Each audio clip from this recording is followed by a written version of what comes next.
Good morning guys, welcome to my channel, welcome to my new blog. সকলকে শুভ অষ্টমীর অনেক অনেক প্রীতি ও শুভেচ্ছা।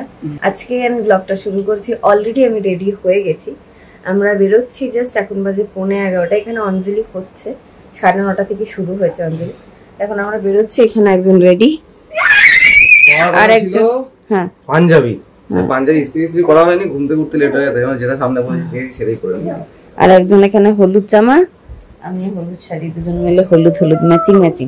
আগে মধু ঘরাতে গেছিলাম, মধু ঘরাতে মিষ্টিগুলো একদমই শেষ নেই আর কি, তাই আমরা এখানে চলে আসলাম আর কি। মামাম একটু হাই করে দাও। হাই। আরে বাবালে, বিতান বিতান অঞ্জলি দেবে তুমি?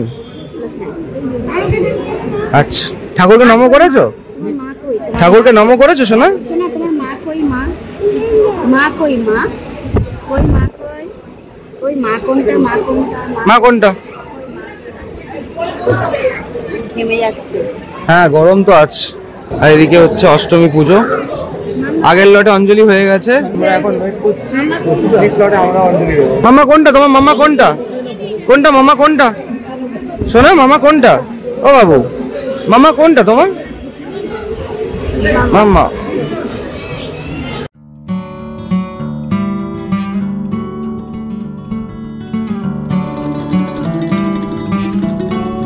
এবার শুরু হবে আমাদের অঞ্জলি। ফুল আমার ফুল দেবেন একটুখানি। দাও, হাত পা দাও, হাত পা দাও। ওকে একটুখানি দিয়ে দাও, হয়ে যাবে।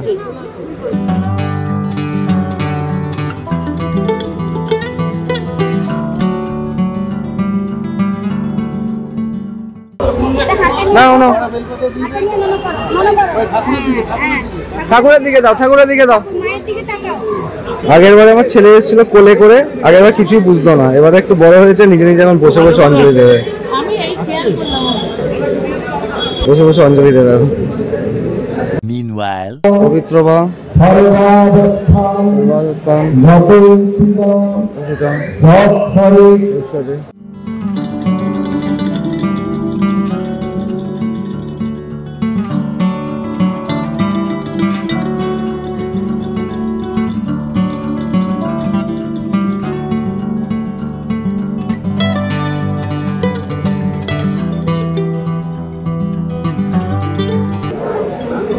ফেরো।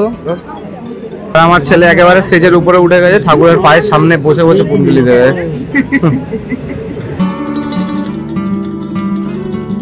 এটা হচ্ছে লাস্ট অঞ্জলি, থার্ড বারের অঞ্জলি আমাদের।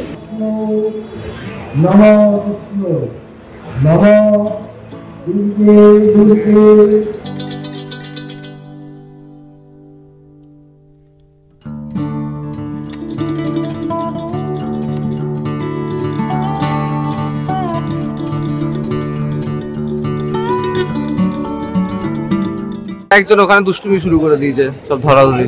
বিতানের মা গেছে, বিতানকে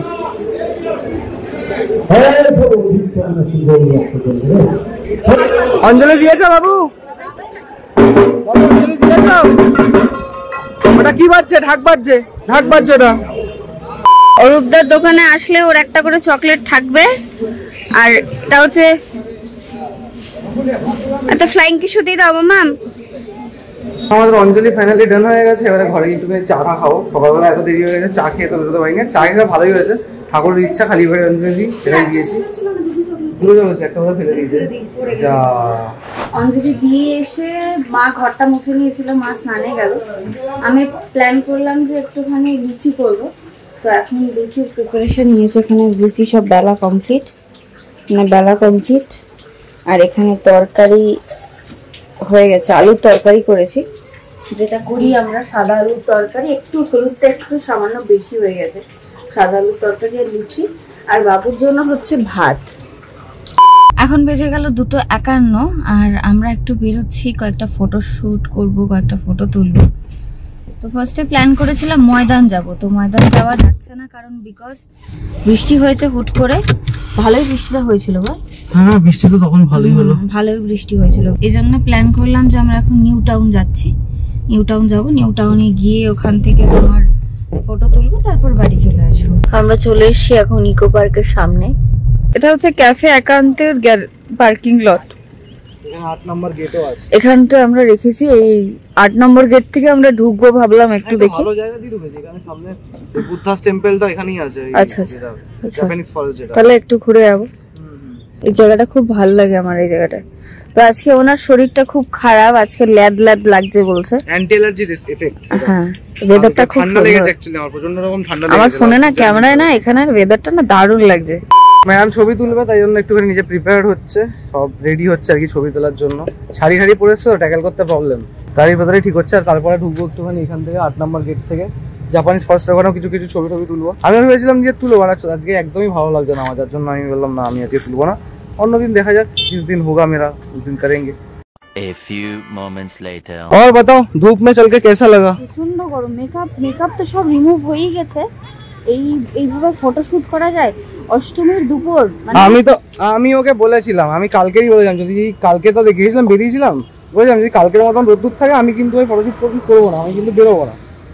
এই নি তো জেদ চাপলে সেটা করবি, কিছু করার নেই, করতেই হবে আমাকে। অষ্টমীর আরে এইসব জিনিস শীতকালে করো বেস্ট, আর না হলে ভাই তুমি মেকআপ ভ্যানিটি নিয়ে আসো, মেকআপ ভ্যানিটি নিয়ে এসে বসে বসে মেকআপ করো আর বাবা করে করো। কথা বলছি, আমরা সেরকম তো একসাথে বেরোতে সুযোগ পাই না এখন, একটু সুযোগ পেলে সেটা কোনো ক্যাফেতে চলো, রেস্টুরেন্টে চলো, এখানে আসার জন্য গরমকালে কোনো, তুমি এখানে দেখো কটা কাপলকে দেখতে হবে, যা রোদ্দুর, হ্যাঁ সবাই মোটামুটি এক করে বেরিয়ে যাচ্ছে, আমিও বেরিয়ে যাবো এখান থেকে।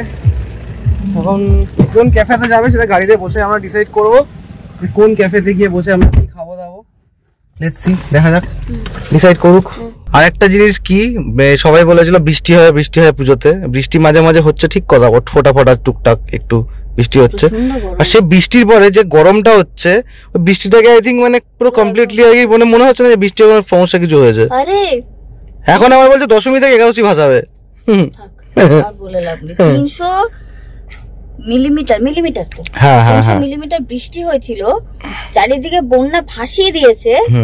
তার 2 দিন পরে যা লোকানা, চারিদিকে যা ভিড়, যা আমরা যা ঠাকুর দেখেছি, মানে রেকর্ড করা। রাস্তায় লোক দেখলে বোঝা যায়, কালকে অগ্রণীর ভিড় দেখে অ্যাকচুয়ালি বোঝা যায় তবে কতটা হুজুক। তার মধ্যে কি ভিড়টা হওয়ার কারণটা কি, 3টে দিক দিয়ে মানে উল্টো করে 2 কিলোমিটার শুনলাম পরে, যে 2 কিলোমিটার 2.5 কিলোমিটার ঘুরিয়ে তারপরে ঢোকাচ্ছে। ছোটবেলায় একবার, আমি অনেকটাই ছোট ছিলাম তখন, মানে বাট আমার সেটা স্মৃতিতে ধরা আছে জিনিসটা। আমার বাবা আমাদেরকে নিয়ে ঠাকুর দেখতে বেরিয়েছে, এটা বাবুবাগানের ঠাকুর ছিল, বাবুবাগানে ঠিক এরকম লেভেলের ভিড়, একসাথে প্রচুর লোক এক জায়গায় মানে ব্যারিকেড দিয়ে করা, সেখান থেকে ব্যারিকেড ছাড়লে সবাই হু করে যাবে। সেই হু করে যাওয়াটা যে কিরকম লাগে, হু করে যেতে ধাক্কা দিয়ে এগিয়ে নিয়ে যায়, আমি নিজে সেটা খুব ভালো করে মানে বুঝতে পারি, কারণ কি আমি সেই জিনিসটা মানে ফেস করে এসেছি ছোটবেলায়, এর জন্য বুঝতে পারি। মানে আমার তখন কত হবে, হয়তো 5 বছরই বয়স হয়, খুব বেশি 5-6 বছর, মানে আমার এই জিনিসটা এখনো পর্যন্ত মাথায় মনে আছে, ওরকম হয়েছিল একটা জিনিস। তারপর থেকে আমার ঠাকুর দেখার ক্রেজ চলে গেছে সবচেয়ে বড়। আমার হয়েছিল কলেজ স্কয়ারে। হ্যাঁ তুমি তো বলেছো কলেজ স্কয়ারে হয়েছিল। আমার ঠাকুমা আমাকে একদম পুরো বগল দাবা করে নিল, এই শিগগিরই চ, আমি কোথায় যাব, দিয়ে ছুট মার। এবার ছুট মার থেকে দেখি 1-2জন পড়েও গেছে, ঠাম্মা পড়ে গেছে, তুই ছাড়, তুই আগে ঠাকুর দেখবি চ। এরকম কিরকম ঠাকুর দেখো, সেদিন থেকে ডিসাইড করেছি দিনের বেলা ঠাকুর দেখবো, রাত্রিরে কোনো ঠাকুর আমি কোনোদিন আর দেখবো না, আর দেখতে বেরোইনি। তাই নিয়ে যাচ্ছে ভাই, নিয়ে তো যাচ্ছি গদম সেই, এটা খুবই বড় দিক দিয়ে, পিছন দিক দিয়ে স্মার্ট বাজারের সামনে হয়ে যাচ্ছে। হ্যাঁ এখান থেকে একটু আগে না, পরের টার্নটা নিতে হবে, ট্যাঙ্কি দেখতে পাচ্ছ, ওই ট্যাঙ্কির এখান থেকে নিতে হবে। ওকে, জাস্ট অর্ডার দিয়ে আসলাম, আর এখানে দেখতেই পাচ্ছ হট কফি, কোল্ড কফি আছে, আর তার সাথে একখানা ড্রাই চিলি চিকেন নিলাম স্টার্টার হিসেবে খাওয়ার জন্য। কফির সাথে একটু ওয়েট করতে হবে এখানে, তারপর সেলফ সার্ভিস দিয়ে নিয়ে আসবো খাবার। এসে আমাদের খাবার, একটা মিস্টেক হয়ে গেছিল, বাট ওনারা সেই জিনিসটা ঠিক করে দিলেন। কোল্ড কফি, কোল্ড চকলেটের জায়গায় কোল্ড কফি বলে ফেলেছে, মানে কোল্ড চকলেটের জায়গায় কোল্ড কফি বলে দিয়েছে। এটা আমার, কারণ আমি এটা খুব ভালোবাসি। সরিয়ে দাও, গরম। 1 hour later. বাবুর জন্য নিলাম একটা বেলুন, সেদিন বেলুনটাকে লিক করে ফেলেছে, ও বেলুন খুব ভালোবাসে, দেখলে আবার আনন্দ করবে। এই তো আজকাল পরশু 3টে দিন, আর তো এখন আর বেরোনোর কোনো সিন নেই, এই বেলুন ফেলুনও পাওয়া যাবে না। নিয়ে কিন্তু কোন রকম বদমাইশি করবি না কিন্তু, তুই ওকে দিয়ে দিবি কিন্তু বেলুন, আমি চেক করে দিচ্ছি ও লিক আছে কিনা। আচ্ছা দেখ, সেদিন ওরকম হয়েছিল জানিস, ও নাড়াচাড়া করতে করতে লিক হয়ে গেছে। আমার মনে হয় এই যে এগুলো ধারগুলো থাকে না, ওইটা দিয়ে ফেটে যায়। হ্যাঁ হতে পারে, এটা হতে পারে। এটা কি কে খেলবে? তুমি তুমি খেলবে